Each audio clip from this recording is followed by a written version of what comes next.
बरेली नगर निगम के ward number 28 Faridapur Chaudhary से सभासद पद के प्रत्याशी मोहम्मद नासिर खान से आज हमारे संवाददाता ने उनके निवास स्थान पर मुलाकात कर खास बातचीत की। बातचीत के दौरान वार्ड नंबर 28 फरीदापुर चौधरी से सभासद पद के प्रत्याशी मोहम्मद नासिर खान ने बताया कि हमने अपने वार्ड की एक समस्या को अच्छी तरह से देखने के बाद उनके समाधान की जो हमने योजना तैयार की है, उस योजना के तहत पूरे वार्ड में नालियों और सड़कों का निर्माण, पूरे क्षेत्र में स्ट्रीट लाइट व्यवस्था, पीने के साफ पानी की व्यवस्था, प्रत्येक घर तक गैस लाइन डलवाकर प्रत्येक घर तक कलेक्शन पहुंचाने की व्यवस्था, सफाई व्यवस्था के साथ ही शिक्षा और स्वास्थ्य के लिए स्थानीय विधायक और सांसद के सहयोग से कक्षा 8 तक सरकारी शिक्षा का प्रबंध करने के साथ ही एक उप स्वास्थ्य केंद्र अपने वार्ड नंबर 28 में खुलवाना हमारी प्राथमिकता रहेगी। इसके साथ ही सरकार की प्रधानमंत्री आवास योजना, राशन कार्ड योजना, पेंशन योजना सहित शादी अनुदान, स्वास्थ्य लाभ अनुदान सहित सभी सरकारी योजनाओं का लाभ अपने वार्ड नंबर 28 फरीदापुर चौधरी की जनता तक पहुंचाना हमारी खास योजना का हिस्सा है। इसकी जानकारी देते हुए वार्ड नंबर 28 फरीदापुर चौधरी से सभासद पद के प्रत्याशी मोहम्मद नासिर खान ने बताया। नासिर खान नाम है मेरा, फरीदापुर चौधरी रहता हूँ, वार्ड नंबर 28 का प्रत्याशी हूँ, सभासद। क्या जरूरत पेश आई कि आप सभासदी के चुनाव में मैदान में आए हैं? सभासदी के विकास हो नहीं रहा कोई, और जो भी सभासद बनाते हैं हम लोग, वो कोई विकास नहीं कराता, अपनी अपनी धुन में लग जाते हैं। मजबूरी बन गई लोगों की, यहाँ की चाहत है कि भाई मुझे भी मौका भी दिया जाए और विकास हो। विकास तो बिल्कुल नहीं है, क्योंकि 8 नंबर रोड से जब आप चलेंगे तो ये देखेंगे बिल्कुल रोड टूट गया, बिल्कुल ख़त्म हो गया है। और जब गांव के अंदर आएंगे तो ना नाली टूटी फूटी हैं, सारे रोड टूटे हुए हैं, खंबे नहीं हैं, बिजली आगे दिनों केबल टूटते रहते हैं, बहुत दिक्कतें हैं। आपको पार्षद चुनती है तो किस तरह का विकास कराएंगे आप? जब मैं पार्षद बन जाऊंगा तो मैं सबसे पहले 8 नंबर रोड की जो रोड टूटी हुई है पूरी, और कम से कम 4-5 साल से टूटी हुई है, ठीक है, पहले वो बनाऊंगा। फिर गांव के अंदर दमानपुरे की बिल्कुल बेकार रोड है ही नहीं, मतलब खम सही है। और ये कब्रिस्तान वाली गली है हमारे यहाँ गांव में, पूरी टूटी हुई है।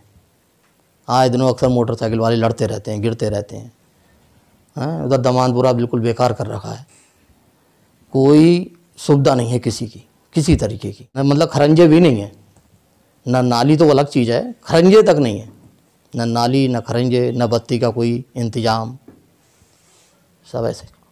आप जब ये समझ लीजिए, जब मैं सभासद बनूंगा और उसके बाद में पूरे गांव के अंदर एक एक गली के अंदर सीसी रोड पड़ेगा, सारी नालियाँ बनेंगी, कोई गली कच्ची नहीं छोड़ूंगा, कोई नाली कच्ची नहीं छोड़ूंगा, और ये मेरा वादा है पूरे गांव की बस्ती से। क्षेत्र की जनता आपको पार्षद चुनती है तो आपके वार्ड नंबर 28 में बिजली की व्यवस्था बहुत खराब है जी, जैसा कि देखा भी है, लोगों से जानकारी भी मिली है जी। इस व्यवस्था को कैसे आप बेहतर करेंगे?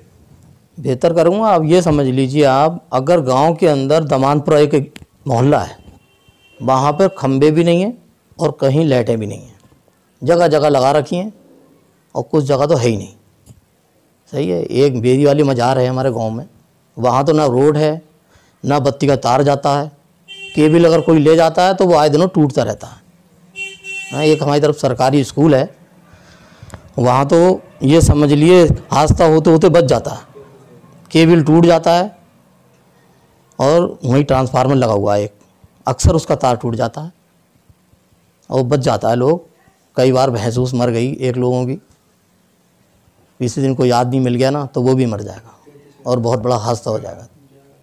11,000 वोल्टेज वहाँ से निकल रहे हैं, कोई काम नहीं हुआ गाँव में। एक है दमानपुरा, एक है गया स्कूल, और एक बेरी वाली मजार पे बहुत दिक्कत है। एक मेवात नगर है जो हमारे गांव में नया बसा है अभी, उधर कोई लाइट नहीं है, कोई खंबे पे लाइटें नहीं है, बहुत बुरी स्थिति है लाइट की। मैं जो हूँ जब सभासद बन जाऊँगा तो ये 11,000 की जो लाइट जा रही है ना, इसको मैं यहाँ से हटा के दूसरी साइड से ले जाऊँगा, और दमानपुरे के अंदर जो खंबे नहीं हैं, खंभों पे लाइटें नहीं हैं, वो मैं सब लगवाऊँगा, ये मेरा वादा भी है। जैसे दमानपुरा हो गया, बेरी वाली मजार हो गया, इधर भी खल लाइटें नहीं हैं, उधर भी लगवाऊँगा मैं, मतलब मैं पूरे गांव के अंदर हर खंबे पे लाइट लगवाऊंगा, जहाँ खंबे नहीं है वो खंबे भी लगवाऊंगा। कि आपके वार्ड नंबर 28 में ना तो गैस की लाइन पड़ी हुई है, ना पानी की लाइन पड़ी हुई है, तो अगर जनता आपको पार्षद चुनती है तो किस तरीके से आप इस कार्य को करवाएंगे? पहले तो मैं उसको पाइपलाइन पढ़वाऊँगा गैस की, फिर पानी की भी पढ़वाऊँगा। अब जैसे क्या करते हैं लोग, पहले रोड पढ़वा लेते हैं, फिर बाद में खुदवाते हैं, फिर गैस की पाइपलाइन की, पानी की पाइपलाइन, फिर रोड टूट जाता है। सही है, मैं ऐसा नहीं होने दूंगा। पहले पाइपलाइन पड़ेगी पानी की, फिर गैस की पाइपलाइन, उसके बाद रोड बनेंगे। फिर जो है 5 साल के लिए रोड टूटेंगे नहीं। जब पाइपलाइन के ऊपर से रोड पड़ेंगे तो रोड टूटेंगे नहीं, तो वो पूरा विकास भी सही रहेगा और लोगों को दिक्कत भी नहीं रहेगी। जो रोड टूट जाते हैं पाइपलाइन डालते वक्त, तो क्या होता है, जो कंपनी डालती है रोड पाइपलाइन, तो जो पाइपलाइन डालती है उसी का काम है रिपेयर करके देना, ठीक है। मगर फिर भी वो भाग जाता है। भाग क्यों जाता है? जो हमारे क्षेत्र का सभासद होता है वो उस चीज़ पर ध्यान नहीं देता है, ठीक है। मगर जिम्मेदारी उसी की बनती है कि उस कंपनी से उसको रिपेयर कराए, रिपेयर करा के काम को कंप्लीट करके तब उसको जाने दे। जब मैं सभासद बनूंगा तो क्या होता है, जैसे पाइपलाइन जब खुदेगी और रोड बना हुआ है तो वो कंपनी खुद रिपेयर करके जाएगी उसको। जिस कंपनी से जो टूट जाता है रोड, उससे मुझे मालूम है कैसे रिपेयर कराई जाती है, ठीक है। और मैं अपनी मौजूदगी में सामने खड़े होकर ये काम कराऊंगा। जो लोग रोड्स को तोड़ के चले जाते हैं, अपने सामने रिपेयर करा दूंगा उसको। कि आपके यहाँ जो सरकारी स्कूल है वो मात्र 5वीं तक है, ठीक है, और वहाँ पढ़ाई की व्यवस्था जो है बहुत खराब है। बिल्कुल सही अगर बात। जनता आपको पार्षद चुनती है तो इस व्यवस्था को कैसे बेहतर करेंगे आप? देखिए, जब मैं पार्षद बन जाऊंगा तो पार्टी से भी जुड़ूंगा किसी से, ठीक। फिर क्या है ना, विधायक है, सांसद हैं, उन लोगों की मदद से मैं इस स्कूल को 8वीं तक कराने की कोशिश करूंगा, ठीक। और उसके अंदर फर्नीचर भी वगैरह सारा टूटा हुआ है ही नहीं, मतलब कुल मिला के बच्चे भी नीचे बैठते हैं। एक टीचर आता है, अपनी कुर्सी डाली बैठ गए, और जैसी भी पढ़ाई हुई, मगर कोई बढ़िया पढ़ाई नहीं है कोई। 8वीं तक हो जाएगी तो गरीब के बच्चे जो हैं 5वीं से 8वीं तक तो पहुँच ही जाएंगे। तो आगे की पढ़ाई पढ़े या ना पढ़े वो अलग बात है, मगर 8वीं तक की पढ़ाई भी तो कर ही लेगा। स्वास्थ्य सेवाएं किस तरह की हैं? कोई सरकारी अस्पताल की सुविधा है या नहीं है? नहीं, कोई अस्पताल नहीं है हमारे गांव में। और हमारे गांव में क्या, जो 8-10 जो गांव हैं, रायपुरा, परतापुर, मैलऊ, सिकरापुर, मैं ये समझता हूँ किसी भी गांव में सरकारी अस्पताल नहीं है। अच्छा, वहाँ जगह भी नहीं है सरकारी। हमारे यहाँ क्या है ना, सरकारी ज़मीन बहुत है और यहाँ सरकारी अस्पताल की ज़रूरत भी है, और सारे गांव टच में हो जाएंगे। और मैं जब सभासद बन जाऊंगा तो ये अस्पताल बनवाने की कोशिश करूंगा। विधायक जी से कहूँगा, सांसद जी से कहूँगा, और कोशिश करके ये अस्पताल बनवाने की कोशिश करूंगा मैं। जब अस्पताल बन जाएगा तो सिकरापुर है, परतापुर है, मैलऊ है, रायपुरा है, ये सब गाँव से लोग जुड़ जाएंगे और लोगों को सुविधा मिलेगी। कभी कभी क्या होता है, रात में कोई बीमार पड़ जाता है, अस्पताल में कोई डॉक्टर नहीं मिलता, तो यहाँ मिल जाएगा उसको। ये कोशिश मैं रहूँगा और करके रहूँगा। नासिर साहब, जैसे कि केंद्र सरकार की प्रधानमंत्री की एक योजना है, प्रधानमंत्री आवास योजना।